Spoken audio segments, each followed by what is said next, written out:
Hello again, and welcome to another iteration of the Popcorn Hounds with your fellow Fro Ninja, Huey.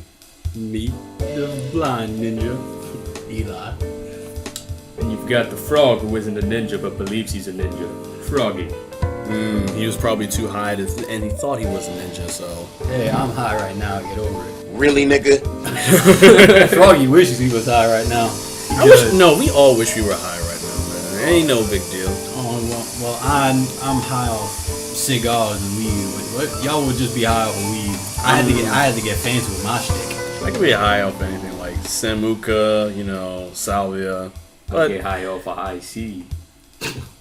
You had to make the bad joke? I had to do it. I'm just gonna leave that alone. I would give you another cup check like last week, but I'm gonna do that. You still feel it though. I even hit you that hard either. Yo, man, I wish I was there for that cup check. Actually, I really wish. I just flexed my elbow and he still felt it. I didn't even flex that hard. I was shaking his hand. I was sitting down shaking his hand. He was about to leave. I was like, "Yo, Froggy, cup check." He flinched into my elbow because I stopped short of hitting him. And he twitched so hard that he actually had hit himself. I had a bad experience. That's discouraging right there. I've had bad experiences. Okay, I don't want to. We all have bad experiences. That's why you learn after the first time you wear a fucking cup. There you go. So yeah, today on our movie review, we're going to be talking about My neighbor apparently he has no consideration for when he wants to construct something, but we're not gonna let that stop us. He could have did in the backyard. Yeah, but we're not gonna let that stop us. So today on our movie review, we're gonna talk about a childhood favorite of mine and Eli's especially, but I don't know about. Not fully childhood favorite, but one of the finer ones of my childhood. Well, it still calls for a title, but not so much for Froggy, seeing how he's never really saw it. I'm still hitting him for that, but yeah, in case you don't know, we're talking about. You can look at the wall all you want, Froggy. It doesn't drain away the shame, man. So stop looking away at the wall. It doesn't drain away the shame. Froggy, you want me to give you a check for those fake tears you're trying to pull off right now? Y'all was gonna hit me with a bat. True, we were. Knock some sense in you, for you missed out a good chunk of practically everybody, every nationality's childhood, man. I'm mad that you don't even have a regretful experience with one of the Disney princess movies. I have a regretful experience of watching almost all of them as a child. That is unfortunate. So yeah, the movie we're talking about. If you couldn't catch with the hint that Eli just dropped, we're talking about one of the Disney movies, but specifically one of the Pixar movies, Ratatouille. And I guess the whole reason we decided to cover this video, because not only is the director of the movie, the same guy that directed Cars and The Incredibles, he's working on Incredibles 2, which is supposed to drop sometime next year. And so we figured, hey, why don't we go look over one of his more finer works? And this is it right here. So, what's your general impression of this movie, Eli? My general impression? Mm-hmm. I hope a rat's not really cooking my food because I'm paying a real human to cook my food. I hope it's not a rat. I mean, it's an intelligent rat. But still, it proves one thing, animals are still gonna be way fucking smarter than humans. And on the slope we are right now, I have no doubt it's gonna happen. Fuck artificial life trying to take over our lives. It's gonna be the animals. He's fuck the robots. It's the animals that are gonna go first. I just hope my bulldog Spike remembers all the nice shit I did for him, and when he does help the world be enslaved by animals, he's gonna allow me to say, "Yo, you were cool with me, Eli. I'm gonna be cool with you. You're gonna be my best friend." Fuck that whole master and slave shit. You're gonna be my best friend. I'm like, thank you, Spike. Thank you for remembering that. You gonna want to have pets when they fucking enslave the world. Shit. Gonna have that one cool animal that's by your side. Just have that one cool animal, like the Wanderer from Fallout 3. Just have that dog who's always with them, 24/7. Dog meat. But if you don't get the perk for dog meat, and he dies, he's gone forever. But if you get the puppy's perk, there's always a puppy waiting for you by the entrance to the old vault that you came from. So he never literally dies. Yeah. Remy, once he, like, establishes his love for cooking, he also comes in contact with the guy, Alfredo Linguini, or most people just call him Linguini. And Linguini is like down on his luck, He lives in Paris. He lives in a shitty ass apartment. He doesn't have a car. Only thing he has is a bike that barely fits in the freaking door when he comes home. And he's down on his luck when he's asked to work at a restaurant as part of his mother's dying will. And right off the bat, everybody hates him. They he doesn't really expect much out of it. And they don't expect much out of him. Like, right off the bat, they make him a garbage boy. Like, not even, like, hands down. Like, they say, all right, you're a garbage boy. First day, clean up this shit. I don't blame them. Like, I come into a place, any general place, and they see my resume is completely different from what they would normally ask. And I don't expect anything great to happen. Like, hey, your general background is being a mercenary and you're coming into a cooking situation? Gotta start from the bottom. You gotta start from the bottom and get up there. Or just working at an accounting job, trying to get an accounting job, but you were a porn star for 10 years. And I've seen I've seen somebody do that, and they successfully got to the top. It's like, they didn't start off in a shitty position. They started off at a decent, nice situation. You were involved in a certain number of films, I see. Were any of them ones I've heard about, maybe seen? Yes. Doubt it, but yeah, sure. Let's go along with that. Yeah, excuse my computer right there. So yeah, a very unfortunate incident, lands Linguini in some hot water, and he messes up a soup that's supposed to be shipped out, put out to the restaurant, and Remy happens upon it. He notices how Linguini's fucked up the soup, and he fixes it up. And Remy almost practically gets caught by the other people at the restaurant, and the owner orders, Linguini, throw this rat out. And then, as he's about to throw him out, he apparently starts to has this sort of revelation with Remy. He starts talking to how fucked up his life is, and then he notices Remy, it can understand him. He's been nodding to almost everything he's been saying, and then he's like, oh man, you can understand me. And then from there on, they decide oh, so I can't cook, but you can cook. And so they formed the most unlikely cooking duo ever. And like I said, the whole master blaster mentality. It's exactly that. The classic, puppeteer controlling the puppet. It's like if I cut out Froggy's back and just started to control his spine and every motion that his body goes through. You'd make me slap myself. Yes.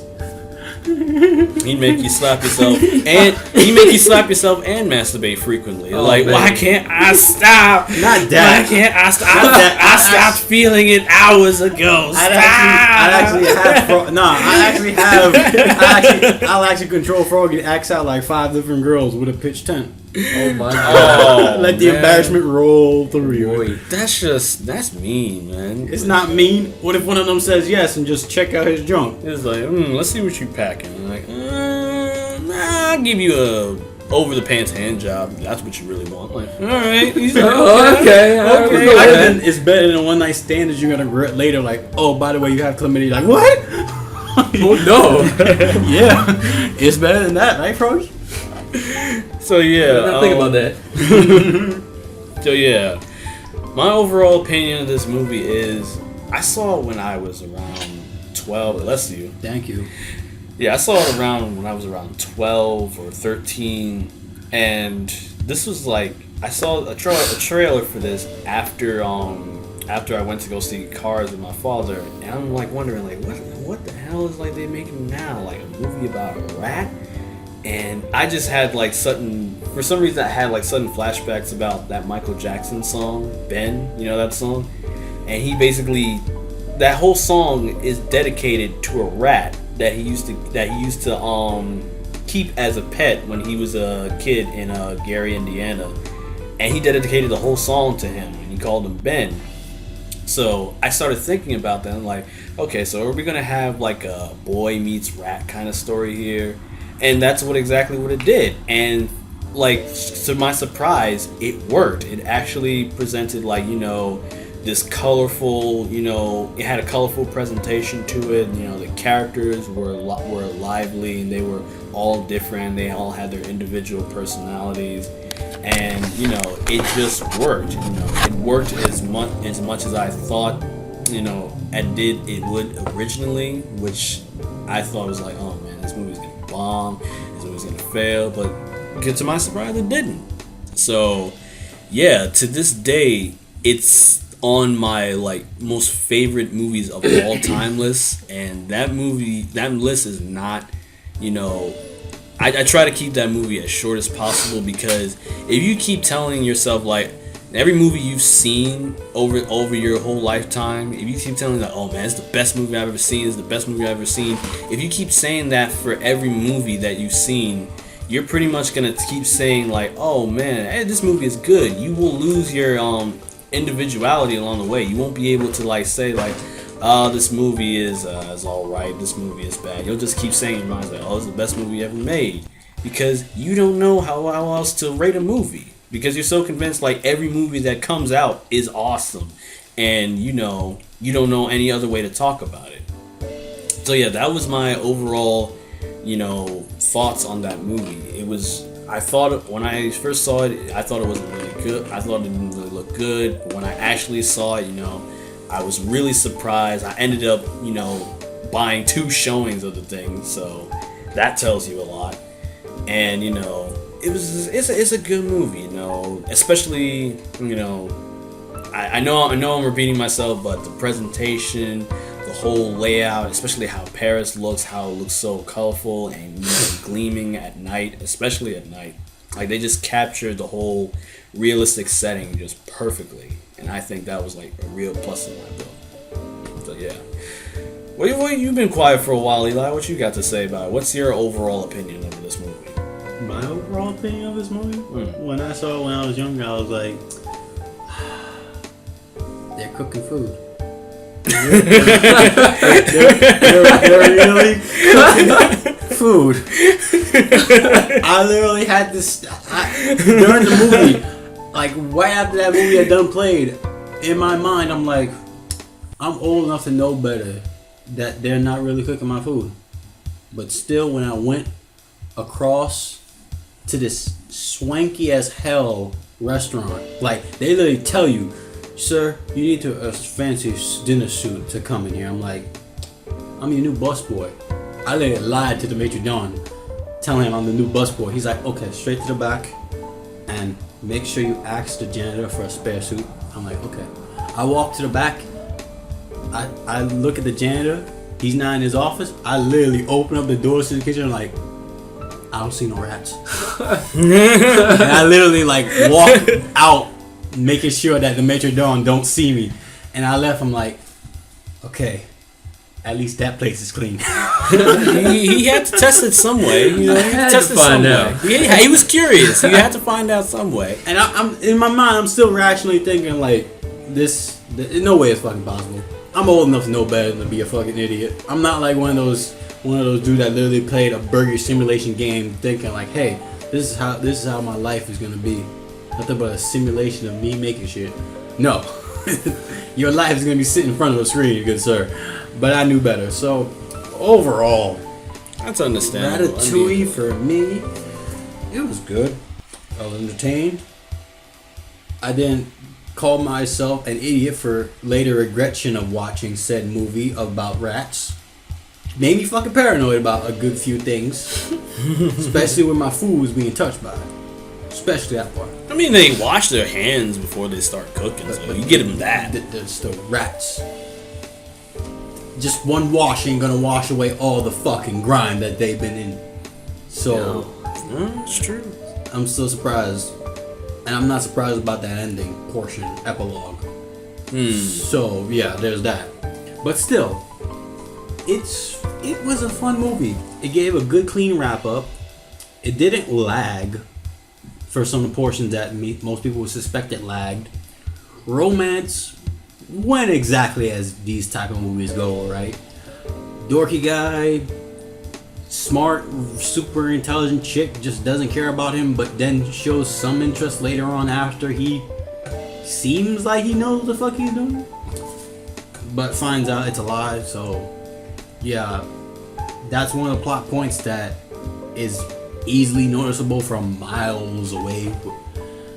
But overall, I say it was fun watching it if you're younger. If you're older, you would question it. But then again, you'll know better than to question it because this was tailored for kids. So, yeah. So you're saying it's like it's more enjoyable, like when you're a kid. When you're a kid. Yeah, when you have that full imagination going on and you don't like have to break down everything. And yeah, I had fun. I if I have to watch it again, I would break it down. But then again, I would keep referring to myself like I watched it when I was younger. I remember everything I saw when I was younger. I don't have to go back to watch this. But if you watch it when you're young and you have fun watching it repeatedly when you're young, remember it when you're young. Because certain things, what happen when you're young, stays imaginative and fun. I still regret watching certain Disney princess movies when I was young, thanks to my mom. And I will never stop kicking myself for saying that they were fun when I was younger. But that's the thing when you're young. Shit seems fun and imaginative. That's true. Yeah. A lot when you're older, you realize like I was in some stupid shit when I was younger. Yo. So you notice whenever when Beast Wars came on when you were a kid and you know like, oh my god, this shit is awesome. We're going back to this discussion. Yeah, Michael Bay's not done with you, is he? No, he's not. God damn. Like especially when you look at Beast Wars when you're younger, when it came on Saturdays, like god damn, this shit is awesome. When you look at it nowadays, and you're like, oh god, this shit looks atrocious. Like.